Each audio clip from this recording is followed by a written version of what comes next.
Beauty and the Beast, The Enchanted Christmas was, I actually do remember, I remember watching this a lot as a kid, back when I was like, 3 or 4 years old, because I actually, believe it or not, I actually kind of watched this one a little bit more than the first film. But did I like this one more than the first?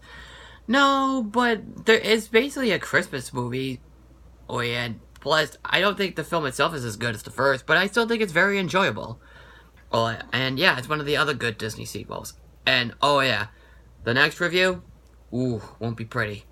But, the story is about Mrs. Potts, voiced again by, Angela Lansbury, who basically tells the story of Christmas at the Castle to her son Chip, voiced by, Haley Joel Osment, you know, I see dead people. Oh, that kid. So, and also to the other characters. So, we go into a big backstory on how, Belle is still living in the castle, like how Maurice is, like, well, like how Gaston is, like, making a plan to, like, make Maurice go to, prison, no, to the mental institute, unless Belle is able to marry him, from the first film. So, we see Belle, interacting with the Beast at first, but there's an evil organ named Forte, voiced, of course, by Tim Curry, by, of course, the It Clown, or Pennywise. Do you have Prince Albert in a can? You do? Well, we better let the poor guy out. I can't do it right now. But, he has an assistant named Fife, played by Pee Wee Herman himself, Paul Reubens, who basically makes a deal with him, and if he helps him out with his stuff, he'll be able to help him out with his music. Or, like, write down musical notes for his musical papers. Or so that way he could play them. So he helps out, and then, well, you already know the drill for this character. So basically, Belle goes up to the attic, to the top of the castle, and tries to find Christmas ornaments. One of the Christmas ornaments is a Christmas angel, voiced by, Rita the Cat from, Animaniacs herself, Bernadette Peters. Which I will talk about Angelique in a minute, because there's something about her design I just so adore. But she also hates Christmas too. The Beast hates Christmas, basically, that's what I meant to say. Or he hates Christmas because everyone was transformed on Christmas, and because of the backstory that we get to see, and I really will admit, the way they show it's very clever. But we know what goes on. Belle, basically, all he does bring Christmas to the castle. They stop the bad guy, and then they live happily ever after. And we already know what happens. But, so, I guess the story in particular, it doesn't seem that great, but in terms of its execution, it's done pretty good. It's a good story, and I like I like the idea and how the Beast is, like, getting, like, an addiction to the organ.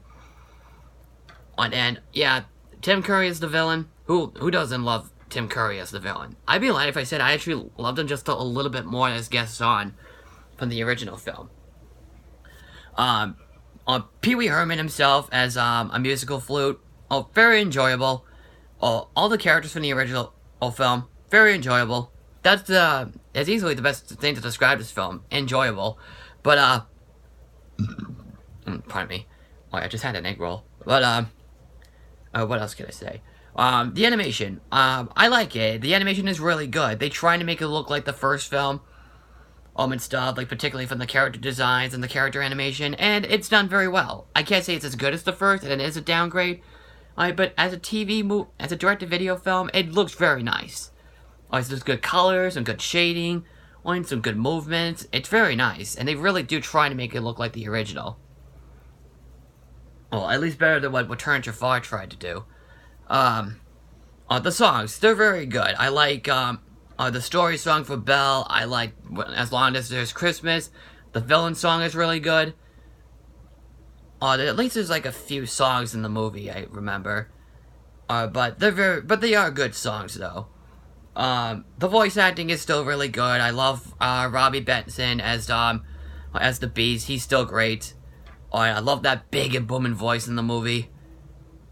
And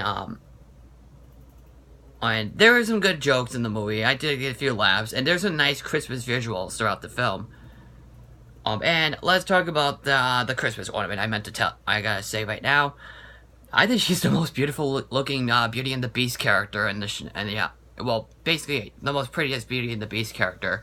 But as a Christmas ornament, or as a Christmas angel, good lord, is she freaking beautiful.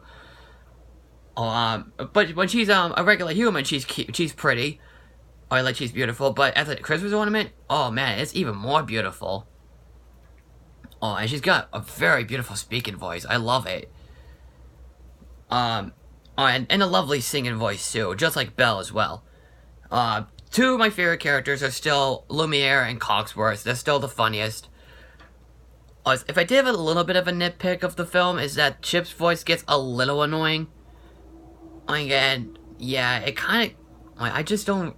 I mean, it's fine, and Haley Joel Osment does a good job. It's just that, it seems a little over the top, kind of annoying. That's the best way to describe it. But overall, if you really like the original Beauty and the Beast film, I just want to see something nice and Christmassy, I say this is a good film to check out. And I can tell you, this is the only Beauty and the Beast sequel that's at least good, like really good.